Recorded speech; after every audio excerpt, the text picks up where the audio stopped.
I remember when I was about 8 years old, back in 2006. I was just a girl. I remember when I was about 11 years old back in 2006. I was just a boy. I used to wonder what kind of a world we'd be living in 60 years' time. The grown-ups were talking more and more about the oil running out. They made it sound really scary. And at school, we learnt about this thing called global warming. But back then, I didn't know really what they were on about.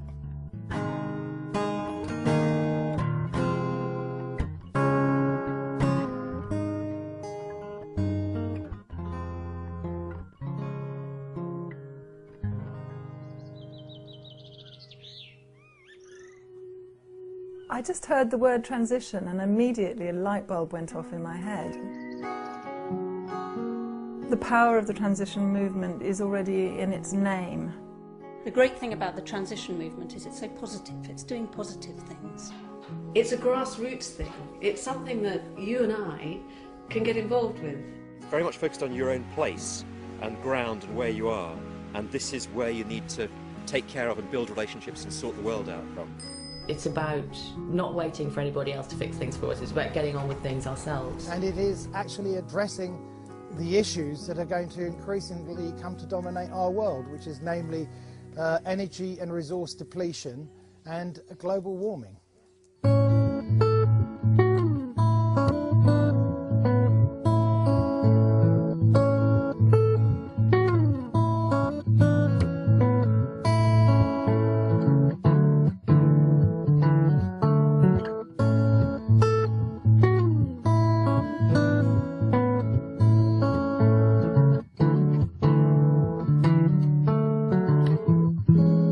It's not that we're about to run out of oil and gas, but every oil well, every gas well reaches a maximum rate of production and then begins to decline. Whole countries max out and decline.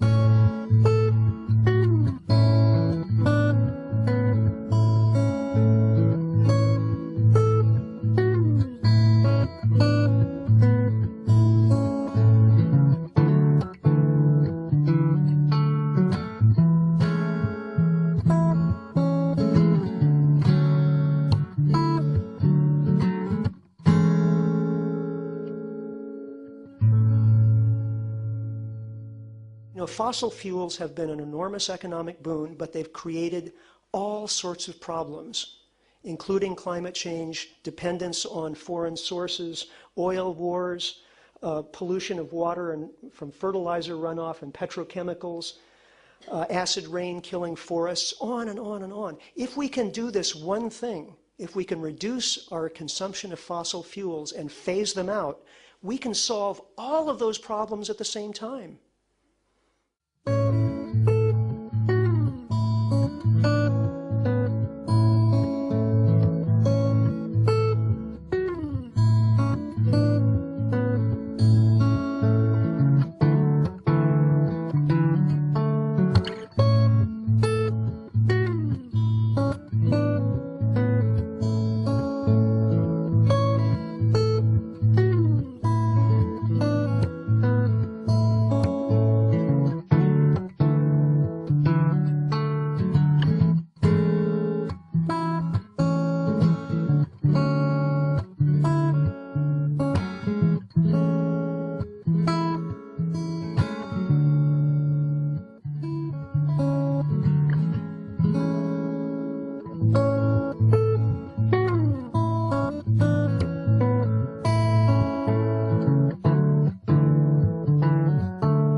Change is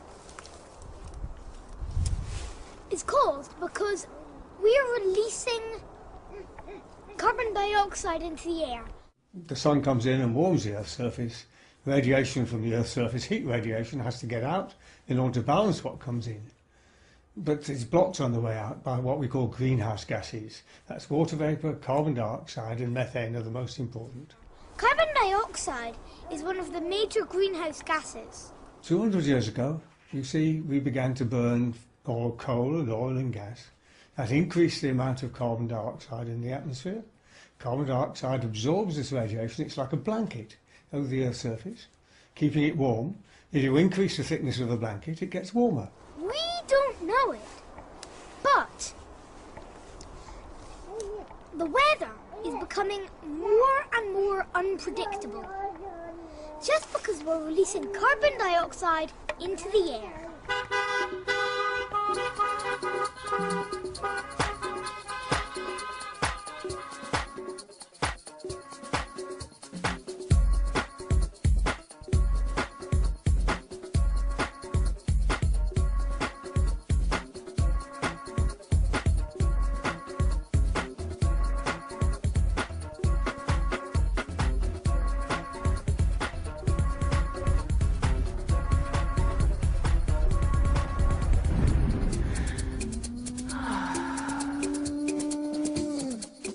Peak oil and climate change aren't separate issues, they're the same issue. They're built around our addiction to fossil fuels. If we can kick the habit and get off fossil fuels, we can solve both the problems. Evidence is that if we begin to descend the amount of carbon that we release within 100 months, we can avert catastrophe. People were very slow to change at first. No one wanted to think, no more cars, planes or apples from the other side of the world. Imagine that, apples from the other side of the world. But we all did our bit, and things started to change. It was amazing, just being part of it.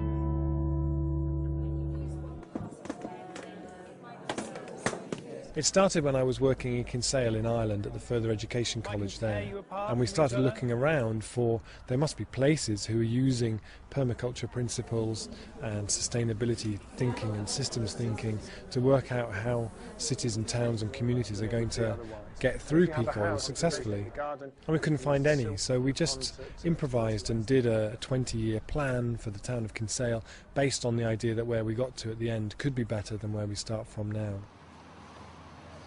So then when I moved to Totnes the following year, it felt really vital to try and do something to deepen that idea and see how far we could take it. And that was what led to the setting up of Transition Town Totnes.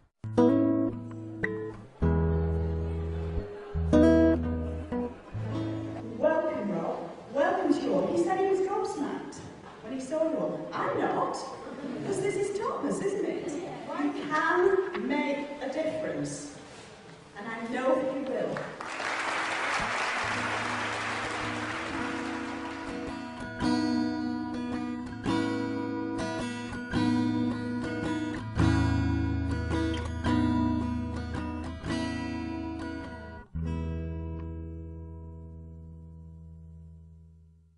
It's called the transition movement. It's about transitioning out of your current lifestyle to help the local economy and protecting the environment along the way. CBS 4's Molly Hughes looks at this growing trend. You may be making small steps into transition and not even know it. It can begin with simple changes like switching to energy-efficient light bulbs, recycling more, turning down the thermostat a few degrees, composting, eliminating plastic, using reusable grocery bags, and taking the bus when possible. The transition movement has a place for everyone. So far in New Zealand, just a handful of towns are taking the idea seriously. We went to one, Raglan in the Waikato. Here's Mihinarangi Forbes. Welcome to Soulscape, motel accommodation in Raglan.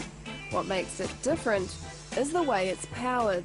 This section is off the grid, and we've installed solar hot water systems and stuff. There's a stream on our back boundary, we gravity feed it to just down there, and then we do have to pump it up here for our water supply. Phil McCabe is changing his whole business into one that doesn't rely entirely on oil. We don't need to draw from anywhere else to be where we are. life with dramatically lower energy consumption is inevitable. At a public meeting a year ago, McCabe put forward the idea that Raglan should minimise its oil dependency. It fuelled genuine change. So when will the price of oil get too high for you? And when it does, how will you fill your car, warm your house or put food on your table? Here in Raglan, they're not waiting to find out. They're coming up with their own ideas for renewable energies. This is one of New Zealand's transition towns.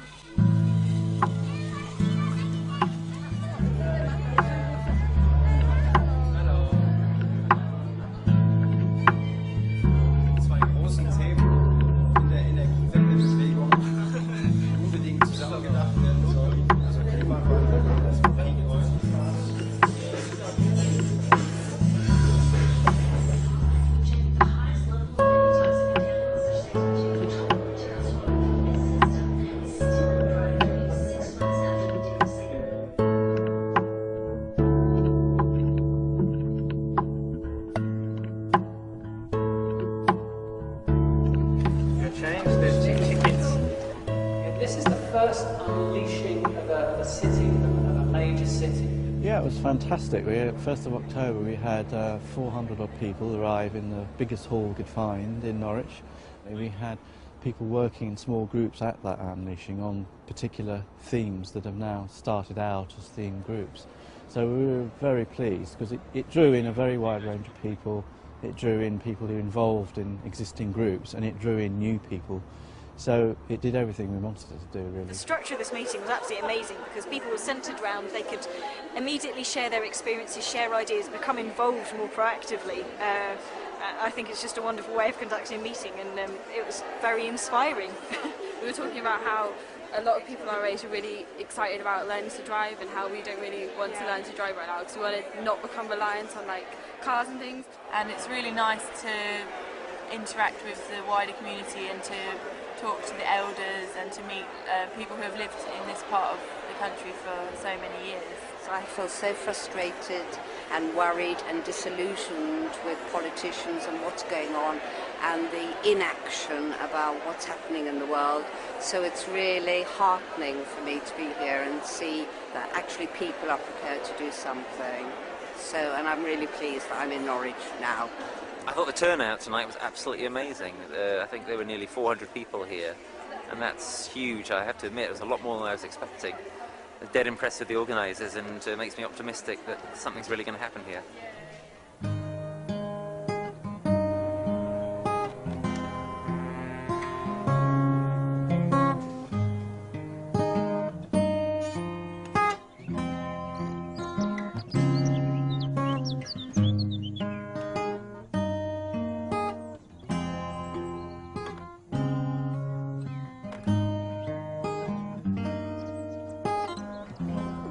Part of a transition group called the Northside Transition Toon. And the Northside Transition Toon has started a community hub.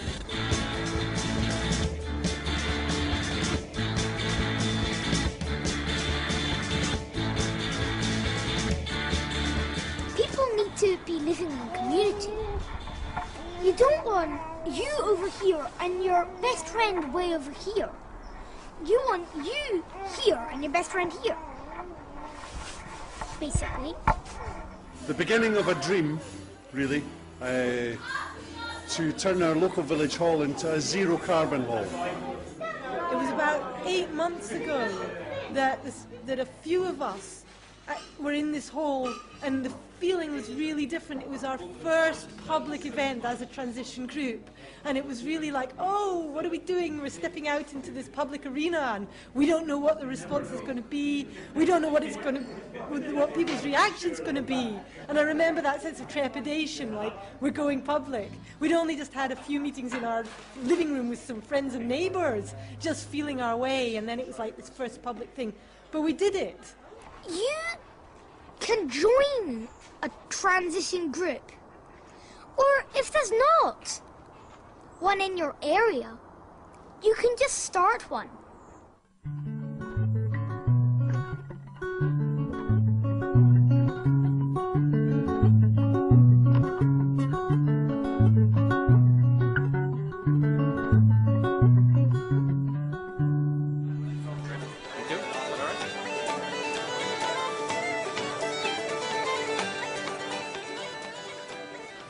doing a 50-mile meal award. This was launched last year as an initiative to promote local food production. So it's around raising awareness of why it is important to source food locally.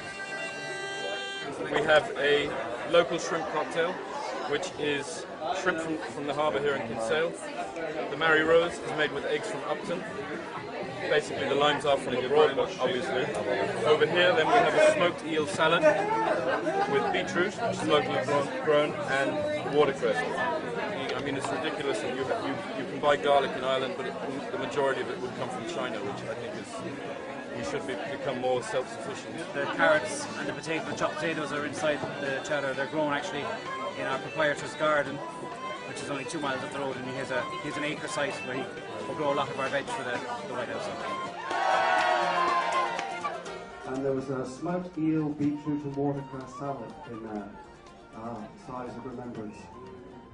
So this is all the work of Pierce O'Sullivan at Toddy's.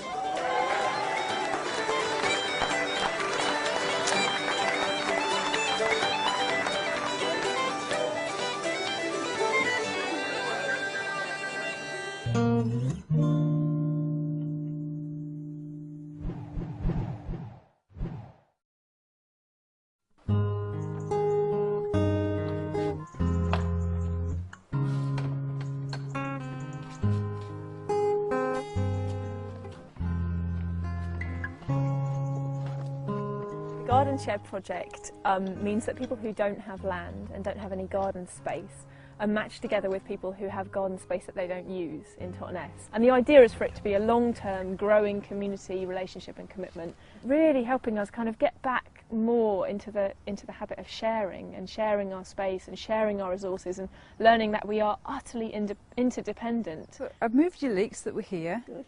They're there now. That so few people have access to land. That's a really obvious kind of background thing. I think also people are a bit more aware of the food resilience issues, the fact that, you know, it's common knowledge now that we have between 3 and 5 days worth of food in the supermarkets. I think also food prices have been going up, so people are really interested in growing their own food, and they can really easily grow their own salads. There's no packaging, there's no food miles. I think, you know, people have started thinking more about those kind of issues and eating in season and things.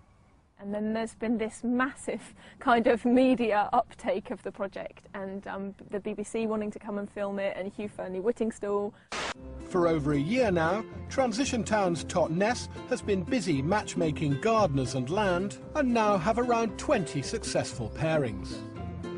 And if this was extrapolated to a national level, I mean, there are hundreds of thousands, if not millions, of acres of land out there. But, yes. I mean, there's plenty to go round, yes. Really. It seems a very small beginning, but it will grow. Yeah. And the impact of it and the importance of it, I don't think, can be exaggerated.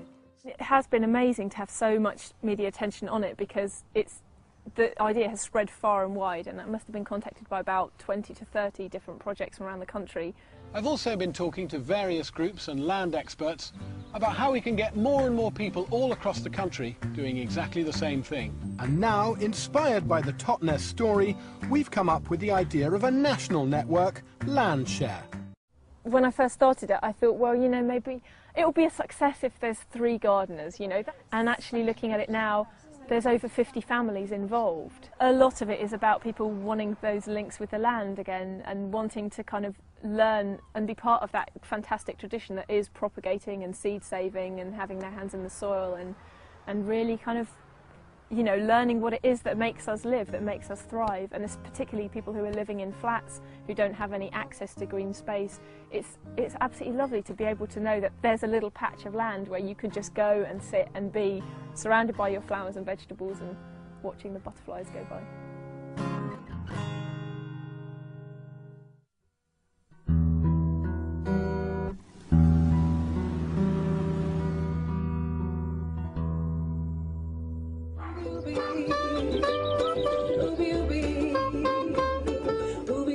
Welcome to the store. This is it's our second day here, and we're having a working bee. We're in Ostend on Waiheke Island, and we have commandeered a garden centre that has been here for a long time.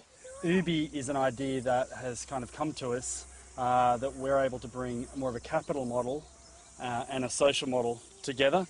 And creating a social enterprise. Yeah. So Ubi stores, this is the first Ubi store, and this is, we hope this is the first of very many Ubi stores opening up all around the country and all around the world. And the whole idea about the Ubi store is that we create a social space where people can come, learn about food growing. We have workshops here, we have demonstration garden beds coming, you'll be able to get seedlings and soil treatments and compost and everything like that.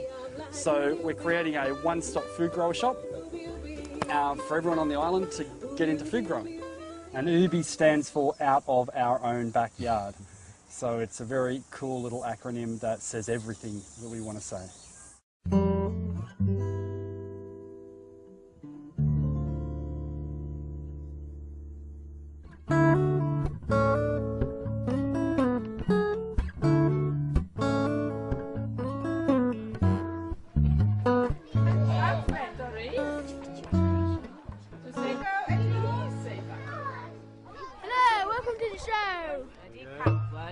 We're planting apple trees, which has a long history in this area.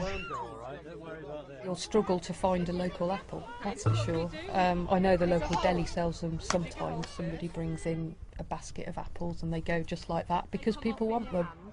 100 years ago there were over 100 orchards in the area around Llandilo, and now there's probably about 7, so we've got a lot of catching up to do. The gardens here will now become a part of the curriculum and the outdoor learning environment, teaching the children about sustainability, about their future, and about the community and about involvement of everybody. It's about getting involved in my community. It's about kind of putting my fear into something more positive. It's a way in, it's below the radar, it's not political, it's a really practical project, it's not a talking shop, it's about getting people to do it. Transition has been really good because it's taking that fear and the need to withdraw and take care of your nearest and dearest and looking at your local community and thinking actually without them we wouldn't survive anyway, so let's get in there and do something with them, and you know, if we all pull together then something really useful might happen and there might be a future that's worth living for our children. Before the transition, people were just trying to make ends meet, not change the world. But we had to do something. People came up with all kinds of ways to make small changes. Everyone had a part to play, something to give, something to contribute. We didn't know if it would make a difference, but it didn't stop us trying.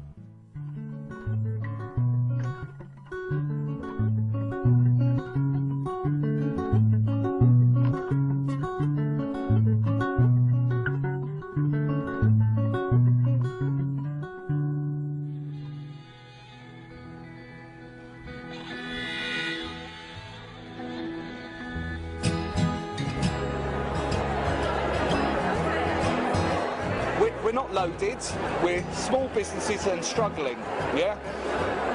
It's something to help us as well as everyone else, isn't it? The ultimate test will be when someone gets mugged for Lewis pounds. And they don't just like chuck them in the gutter. Can't wait to try and pay for my parking tickets with the Lewis pound. 3, 2, 1.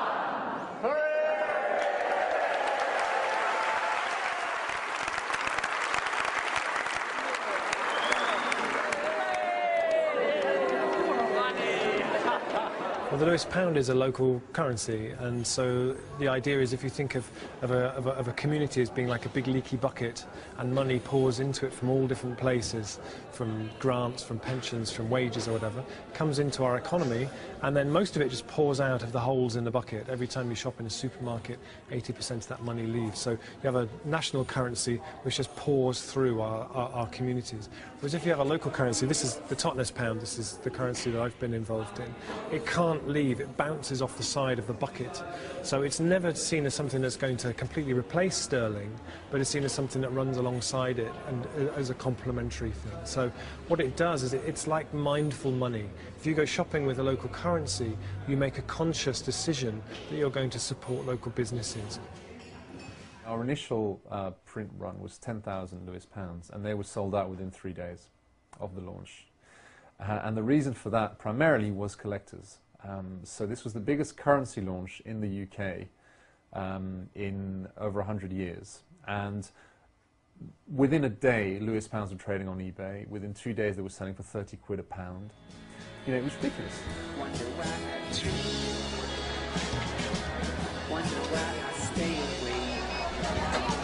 Because it's not officially money. Okay, it hasn't got the Queen's head on it, and it is not a legal tender. In other words, there's no obligation for anyone to take it in. What it is, but don't tell this to anyone, it's a voucher. The idea behind the Lewis pound is to strengthen the local economy and raise awareness about the importance of local trade and local supply. It helps support our local traders. It keeps them in business when everyone's going to Tesco's.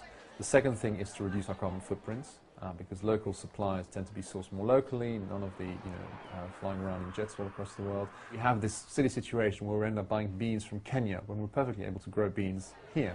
There's an imbalance in trade between the global markets and the local markets, and we focus far too much on the global markets, which we need for a lot of things. You know, we need them for healthcare, we need them for technology, we need them for industrial manufacture, all of those things. But we don't need them for a lot of other things. And if we just find the right balance between what can be done locally and what needs to be done globally, then I think we've got the basis for a local and global economy that can work together for the benefit of the planet and its people.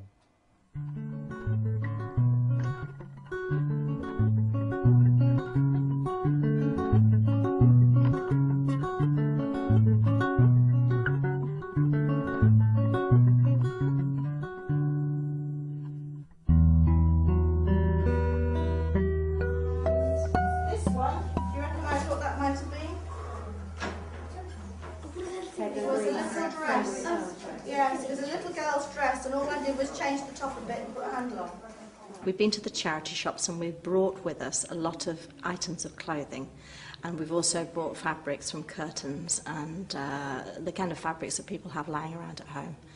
And the aim is to show them the bags that we've made and encourage them to think creatively about what kind of bag they could make out of any of these materials. And it's a privilege to see a child learning a skill from another adult, not its parent. And I think that's all part of developing a sense of community. That's it. Yeah. Now see if you try not to pull it too tight. One of the things that really impresses me is, as I look around this wonderful crowd of people, is how much communication there is going on.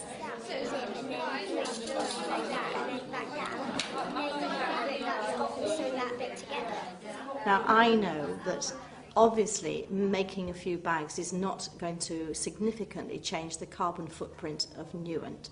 However, for me, there's something about refining some of the connections that perhaps we used to have in our more local communities. So all ages meeting together, and here we have that, and all ages communicating and responding to each other in ways that often in our very busy lives we don't have time to do.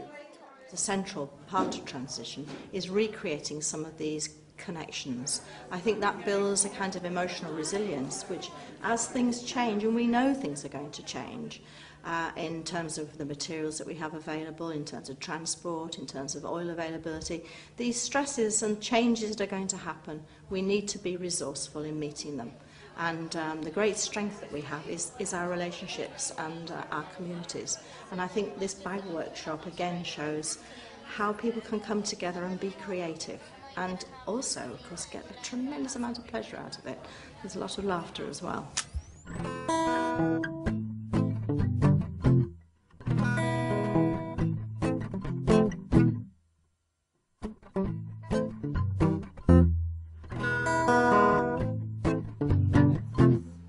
Transition for me has been the thing that has made sense of my whole life. So I don't know if any of you have noticed some of the... And I've had that experience reflected by a lot of people, that transition uses every bit of them. Oh, well then swap, Peter, if you want to.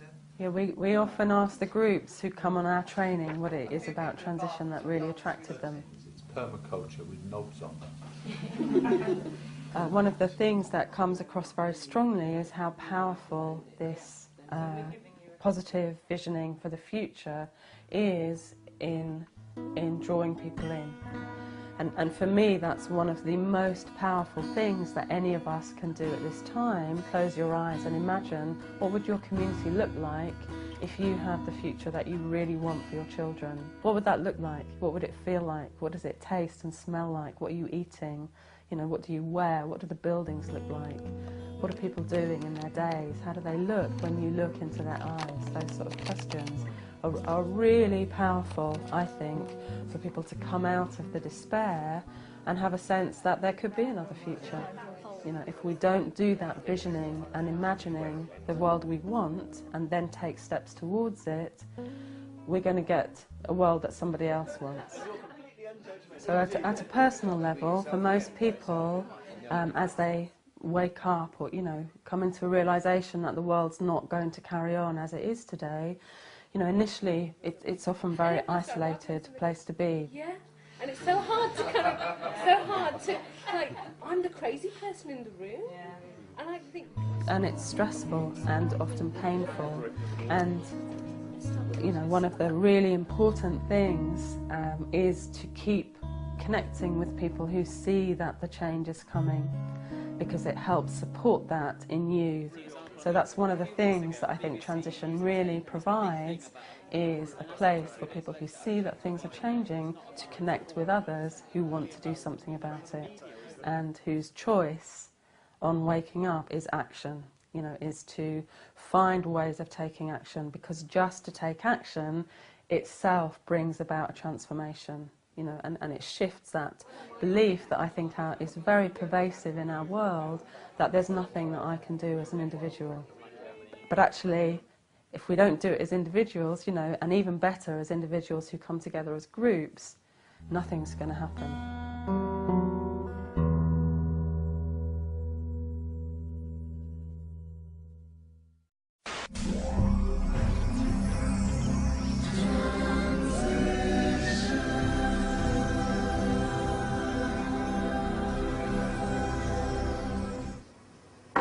Welcome to TNS News, Totnes News Station. I'm your lead anchor, Colin Parker, and tonight's top stories. Coldest weather since records began, way back in 1802. We go over to our weather reporter, Donald Carter, for more information. We definitely wanted the ideas to be coming from them and to be a genuine expression of what they'd learned, what they discovered.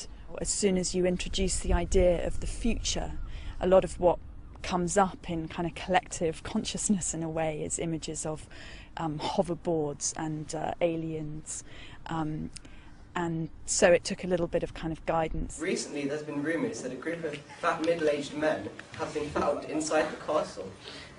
They've been using small children, many as young as 8, with plastic forks to be digging for oil that has been found underneath the castle. There's been a very bad amount of oil in this country for the past 20 or so years, has it? People told stories about their schools, about celebrity culture, all sorts of wonderful, wild ideas. I see, but what about your clothes? Surely they must be made by machines. We press them ourselves, with material made from blind nuns in Austria.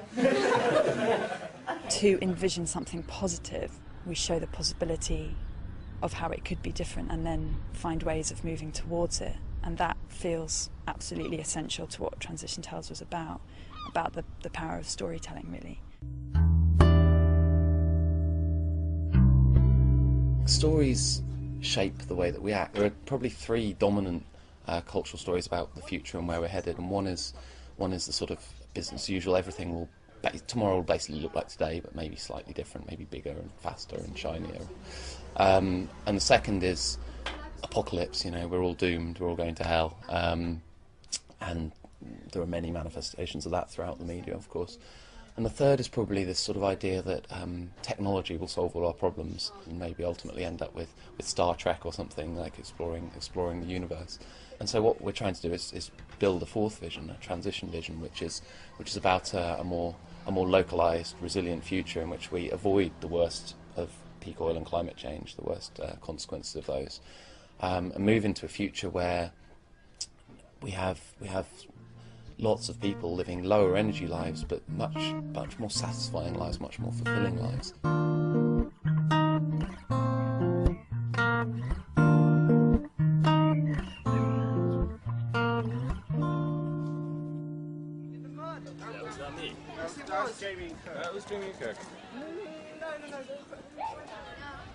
Well, the reason for making the oil memorial was to try and get people to understand in the school just how much was dependent on oil. The children were going by and I'd say, what's plastic made of? And they'd say, plastic. And I say, yes, no, but what is plastic? Very few people seem to realize how much oil is involved. Fertilizers, weed killers, medicines, endless lists of things that we take for granted are actually oil dependent. It just gets a bit tricky after a while, and it's getting quite Just push it in. Push this bit in. If the world didn't have oil, it would be less polluted, but then we won't be able to go on holidays. We should be using less oil so we can save a bit more than we are at the moment. So it's just fun getting people involved in making something with a message, just to celebrate the incredible achievements that oil has brought for us, then to turn it into a memorial to say goodbye to it.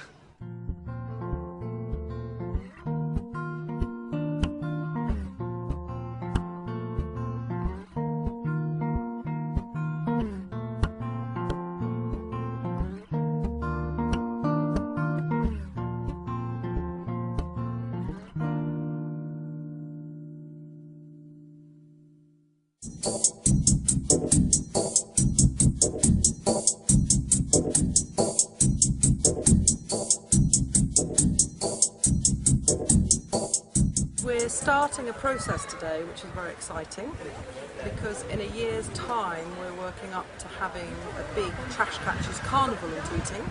We're using recycling as a metaphor to enable people to start to reimagine their relationship with their community, with the planet. We're going to use the material that they bring with them to transform it into something beautiful.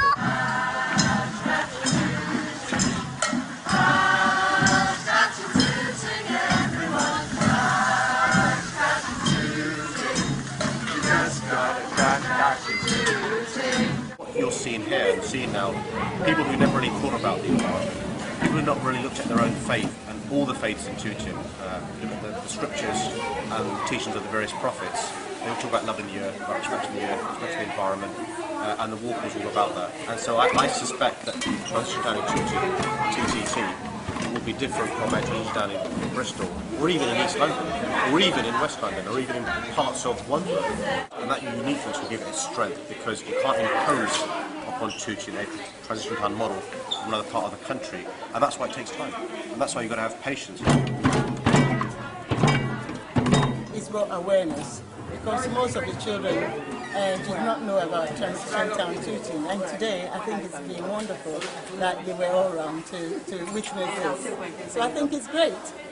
Every event I've been to for Transition Town, every meeting I've been to, is always positive. If you're going to inspire young people, you've got to be positive. If you're going to inspire first generation immigrants, people who English is their first language, you've got to be optimistic. If you're going to gel and integrate people who've lived cheek by jowl for maybe many years, but not necessarily mixed properly, you've got to be optimistic, and Transition Town Tooting is very optimistic.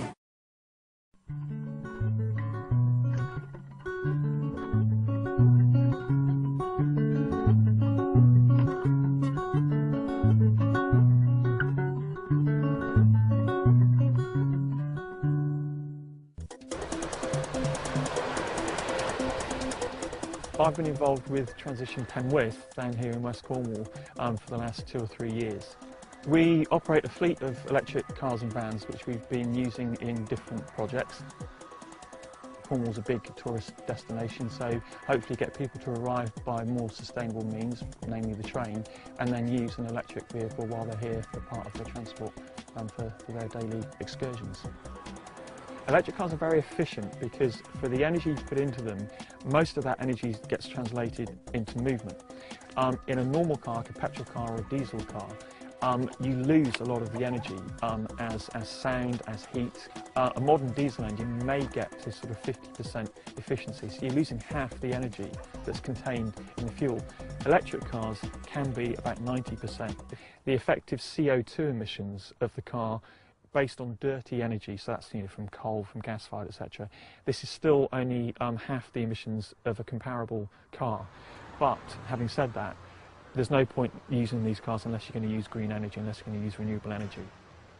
So while these cars are very efficient, very clean, it's not just a case of let's replace all the cars out there with electric cars and we've solved the problem. It's a case of, okay, let's try to avoid driving solo, try and fill the car up, car share, but then also, kind of think a bit more about what kind of journeys you're making and, try and consolidate all those errands and all those sort of frivolous trips into one journey. What I think is powerful about the transition movement is it's starting to bring together people who have got the right ideas, that have got the vision to do the right thing, if you like. But it is quite a young movement, and so there is a certain lag. Frustratingly, there is a certain lag in making some of these ideas a reality. But what I think is really powerful is that the powers that be, the councils, the government, are starting to appreciate that the transition movement, and more importantly the people within it, because that's what is the most powerful thing, that they're starting to make a lot of sense. And so it's starting to become what was maybe only 18 months ago a very transition idea is starting to be very much more mainstream.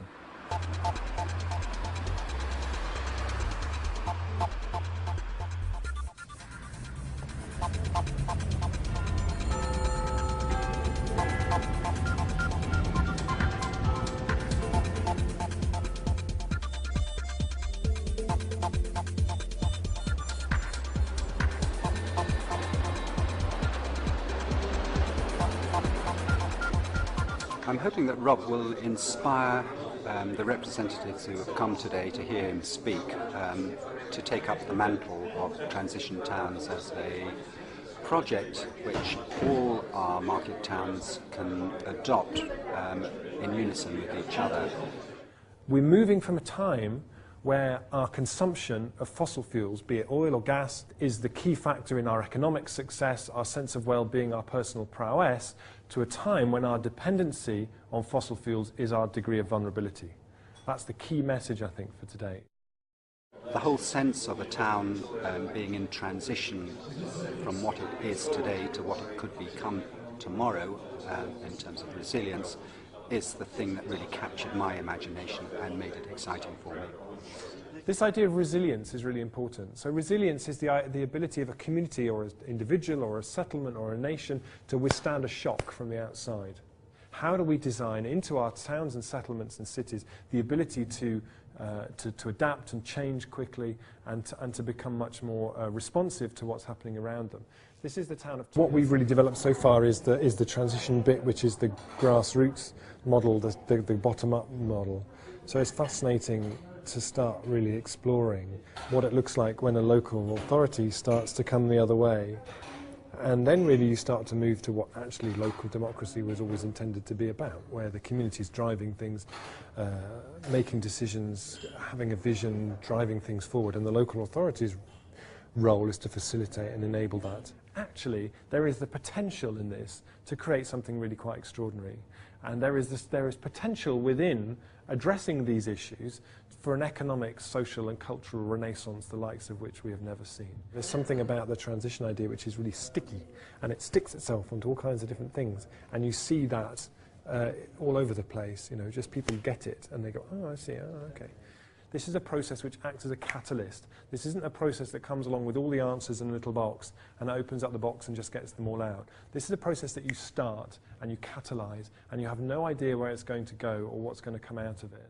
What does a local authority look like whose development plan for the next 20 years is based on the end of the age of cheap oil, on cutting carbon by 9% a year like we actually are going to need to? What does that look like? It's an enormous question, but what's really exciting is today I think we've sowed the seeds of people starting to ask those questions.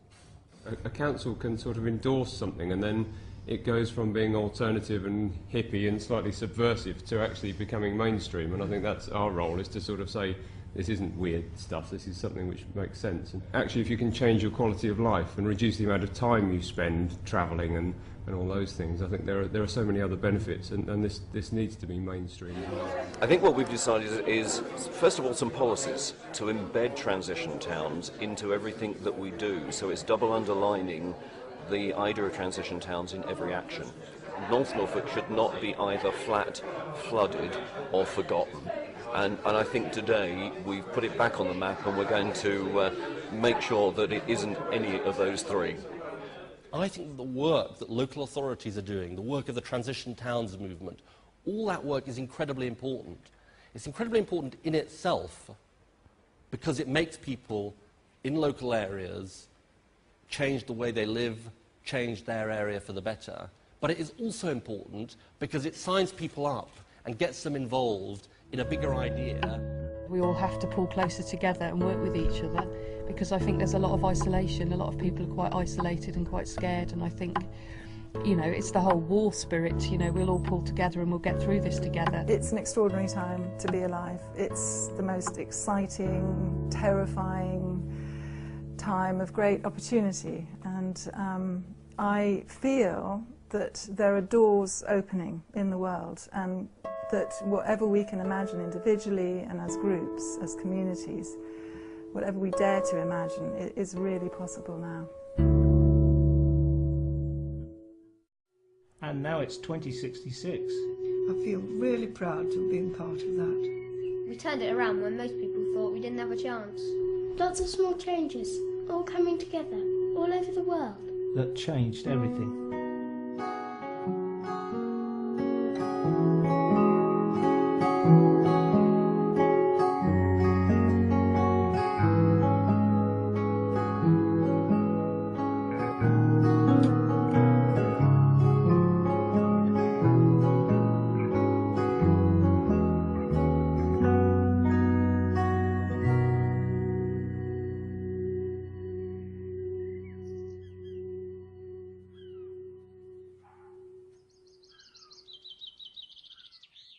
They're going to switch it all off,